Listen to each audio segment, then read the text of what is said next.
Jeudi 20 mars 2025, plus de 200 participants se sont rassemblés à Arras pour une matinée exceptionnelle inscrite dans le cadre du plan régional de santé au travail. Chefs d'entreprise, experts et préventeurs ont échangé autour d'une question essentielle: comment mieux anticiper les crises à venir et en atténuer les effets sur les entreprises et leurs salariés. L'objectif de la matinée, c'est de bénéficier de témoignages d'entreprises qui ont souffert de la crise et d'avoir en face des experts haut placés qui vont pouvoir apporter les éléments de réponse nécessaires pour comprendre le mécanisme de la crise et pour nous aider à réfléchir sur l'anticipation de ces phénomènes qui, hélas, vont se multiplier. Les services de santé au travail jouent un rôle clé dans cette anticipation.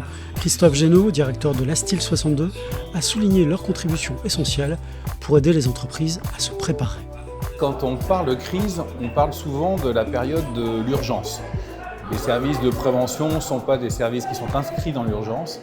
En revanche, il y a un certain nombre de crises qu'on peut anticiper, il y a un certain nombre d'actions qu'on peut planifier.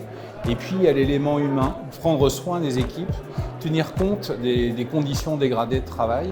Et là, pour le coup, ça c'est vraiment dans le champ de compétences des services de santé au travail. Les chefs d'entreprise présents ont partagé leur retour d'expérience sur la gestion de crise, soulignant l'importance d'une approche préventive. De toute façon, on sera toujours soumis à des crises. Donc ce qui est important, c'est de gérer effectivement l'humain. On fait de plus en plus de prévention parce qu'on sait que c'est le bon raisonnement, donc on le fait en matière de sécurité des personnes, bien sûr dans une entreprise de gestion de chantier comme la nôtre. Sur le sujet de la cyberattaque, de la même manière, on a renforcé la prévention parce qu'on y croit largement. 3 experts sont ensuite intervenus pour apporter leur éclairage. Le commandant Rousseau a détaillé les dispositifs mis en place pour aider les entreprises à se prémunir contre les cyberattaques.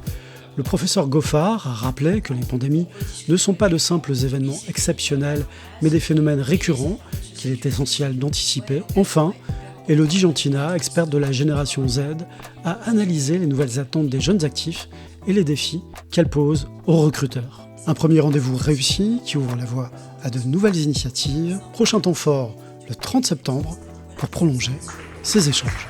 Ce qu'on souhaite en fait, c'est initier quelque chose, impulser quelque chose en région. On a parfaitement conscience qu'on ne le fera pas seul, mais c'est aussi de voir avec les autres acteurs qu'on puisse les réunir, créer une dynamique, créer une coordination d'acteurs pour au final aider les entreprises à mieux anticiper les crises.